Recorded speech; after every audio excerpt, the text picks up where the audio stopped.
Et maintenant, alors que cette puissance n'a jamais changé,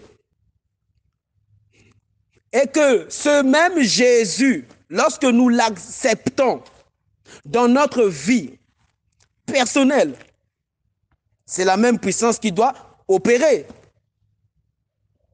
Mais comment peut-il se faire pour un chrétien qui vient d'accepter Jésus des années et des années, et même d'ailleurs même des années, parce que c'est trop grave, c'est trop grave, Dieu souffre. Je dis que Dieu souffre. Dieu souffre lorsqu'il voit des tels chrétiens qui ont peur des sorciers. Comment toi, maman, papa, frère, sœur, tu peux avoir peur des sorciers? Il y a un problème, ou soit tu manges avec eux. Ah oui, ah oui, ah oui. Tu manges avec eux dans le péché, tu vis dans le péché. Parce que ce que vous devez savoir, c'est qu'en soi, la sorcellerie aussi, c'est aussi ce mauvais cœur que tu as. Quand tu as un mauvais cœur, ah oui, tu deviens l'un d'eux. Parce qu'une personne qui vit dans la sanctification, il verra la main de Dieu agir. Sans la sanctification, personne ne verra Dieu. Personne, c'est personne. Personne, c'est personne. Tu peux monter, descendre, 1000 fois, t'agenouiller, faire tout. Tu ne verras pas Dieu. Abandonne tes péchés, abandonne ton péché. Abandonne ton péché, abandonne ton péché, abandonne ton péché. Et Dieu ne te prêchera pas un autre message. Abandonne ce péché pour lequel que Jésus a payé le prix sur la croix. Et Jésus est mort pour tes péchés. Jésus est mort pour nos péchés, pour nos péchés, pour nos péchés. C'est pour cela la puissance de Dieu n'opère jamais. Et c'est pour cela que tu fuis devant eux. C'est pour cela que tu fuis devant eux.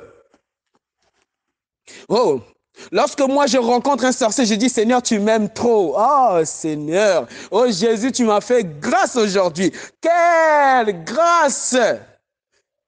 Eh oui. Ah oui, c'est une grâce. C'est une grâce de croiser un vrai sorcier. Et tu lui dis la vérité, toi, tu n'es pas grand, seul Dieu est grand. Réponds-toi, Jésus t'aime. Ouvre ton cœur à lui. Satan, qu'est-ce qu'il veut? C'est en soi te ramener en enfer alors que lui, il sait qu'il finira en enfer. Mais toi, tu n'es pas destiné à aller en enfer. Satan te le fait croire. Mais aujourd'hui, Dieu t'envoie sa parole. Et tu dois accepter Jésus qui est la vie, afin que ton nom soit écrit dans les livres de vie. Frères et sœurs, tu sais que même tu peux même manger du poison sans en soi l'avoir su et ne pas mourir, mais Dieu te dit que c'était du poison. Ah oui, mais preuve des preuves. J'ai déjà mangé du poison, je ne le savais pas. L'année passée, je suis parti au Congo, j'ai mangé du poison, je ne le savais pas. On m'avait empoisonné au Congo. Et j'ai des preuves. Mais tu vois, c'est la même puissance qui opère. Mais toi, tu vas douter. Mais toi, tu vas douter. Oh, si tu manges du poison, mais tu vas mourir. Oh. Non, moi, je crois en tout, que Dieu est capable de tout. C'est pour ça que je vis des miracles. Tu n'as jamais expérimenté Dieu.